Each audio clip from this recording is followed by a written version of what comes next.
Okay, let's jump right into this explainer. Today, we're unpacking a pretty massive theological shift regarding the human ego and spiritual action. We're looking at sources that, honestly, challenge everything we think we know about doing good works. We're going to peel back the layers and figure out who is really sitting on the throne of our intentions. Let's get started. So we're starting with this really uncomfortable tension. Is it actually possible to do works for God while being completely focused on our own ego? The texts we're examining today say yes, absolutely. A person can preach, serve, sing, study, you name it, and even make huge sacrifices, all while operating entirely from their own ego. It's this incredibly subtle trap where religion itself just kind of becomes another vehicle for the self. Section 1. Flesh versus spirit. The end of behavior lists.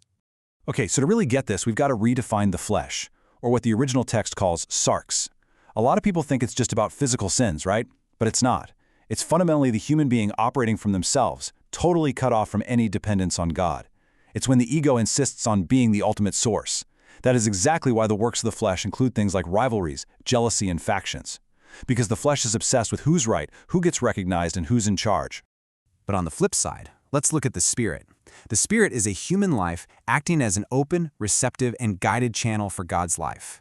Notice the difference there? The human isn't manufacturing the power. They aren't dictating the outcome. They are simply the conduit for it. It is entirely a posture of being led rather than constantly trying to lead. Section 2. The channel and the source. The flow of action. Look at the directional friction on this slide. It's fascinating. On the left side, in the flesh, the flow starts and ends with the self. It's, I think, I decide, I execute, and hey, I take the credit. But on the right, in the spirit, the flow originates completely outside of the self. It starts with God, moves through the spirit to the person, and then out to the neighbor. Put simply, the flesh tries to claim ownership of the water, while the spirit just lets the water pass through. This all boils down to a massive shift in our internal language. Think about it. One prayer asks to be a vessel. Lord, what do you want to do through me? The divine is the origin point there. The other prayer? Well, it's an ego-driven project, demanding divine validation. Lord, bless what I have decided to do. In that second prayer, the human is the origin and the divine is basically just invited to rubber stamp the project. They might sound similar, but they are literally worlds apart. And honestly, this totally explains the specific wording in our sources. The flesh produces works, things that are manufactured, fabricated by human effort and striving. But the spirit produces fruit. Fruit, like love, joy, and peace, isn't assembled in a factory somewhere. It organically grows because there is a living connection feeding the branches. It's a manifestation of connection, not a performance. Section 3. The secret of the fall.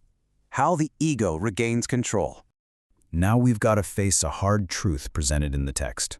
Belonging to a spiritual community or claiming a spiritual identity doesn't just magically erase the possibility of letting your ego govern again. You can be a genuine participant and still operate from the self.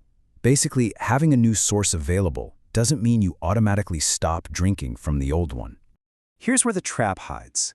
It's in this super subtle progression of pronouns. It starts off beautifully in step 1. God did this through me. Awesome. But then it shifts to step 2. God uses me.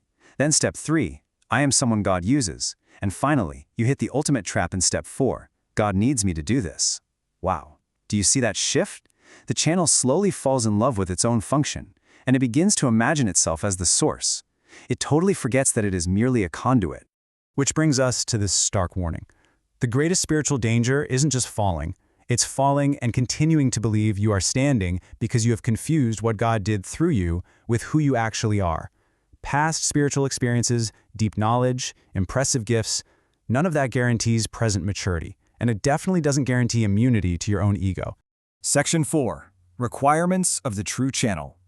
Maintaining connection to the source. So how do we actually protect ourselves from this subtle ego hijacking? The text outlines a specific ecosystem of safeguards. Dependence ensures you don't mistakenly believe you're the source. Truth gives you the discernment you need. Love guarantees your power doesn't mutate into, domination. Humility allows you to accept correction. And repentance ensures that when you do mess up, and you will, it doesn't become a permanent state of error. Let's zero in on that second point for a second. Truth and discernment. It is absolutely crucial to realize that not every deep intuition, intense passion, or inner voice comes from God. A person can sincerely believe they're being used by the divine while actually being led entirely by their own ego. The true channel must always, always be willing to have their certainty confronted by the truth. Furthermore, what's the ultimate test of the channel? It's not the grandiosity of the action. It's not about how mind-blowing the event was. The real test is this. Was the action rooted fundamentally in love? Did it serve the other person, making them freer, truer, more loved, and closer to God? Or did it just serve to inflate your own image? Actually, you know what? The truest metric of a pure channel is how it operates in total obscurity. Think about it. How do you react when there is literally zero audience, when you receive absolutely no recognition, when you're contradicted, when you have to apologize, or when someone you deem totally unworthy gets the credit instead of you? Right there, that is where the ego is truly exposed. Section 5. The Way of the Sun. The Transparent Human.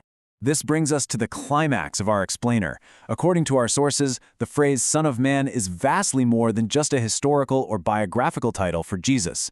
It actually describes the perfect operational framework. It's a state where the human becomes totally, completely transparent to God's action. It reveals exactly what happens when the human steps out of the center, so the divine can work through them completely unhindered. Now, it's absolutely vital to note here that your human personality doesn't just disappear. The phrase, "it is no longer I who live," does not mean your humanity is erased. You continue to think, choose, work, and love. The I is still very much there, but it's lost the throne. The ego has simply surrendered. It has stopped claiming authorship of the divine work.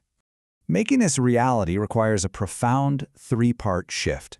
We almost always start with step 1, our natural, ego-driven desire to perform and achieve. But true spiritual maturity requires moving to step 2, surrender. Because it's only when the human decreases and stops trying to be the source that we can reach step 3, where actual, authentic, divine action takes place through us. Bringing this all back to you, the viewer, the invitation laid out in these sources is to participate in this exact dynamic. We aren't just meant to observe this, we're meant to become a continuation of it. The pattern is transmitted from the Father to the Son, through us and out to our neighbors. Service, love, mercy. They stop being virtues we try really hard to imitate, and they just become organic fruits of a life that has made space for the divine to act. We're going to leave you with this piercing final question. Let this sink in for a moment as you examine the true source of your own actions. Are you exhausting yourself trying to do something for the divine, demanding validation for your own ego-driven projects?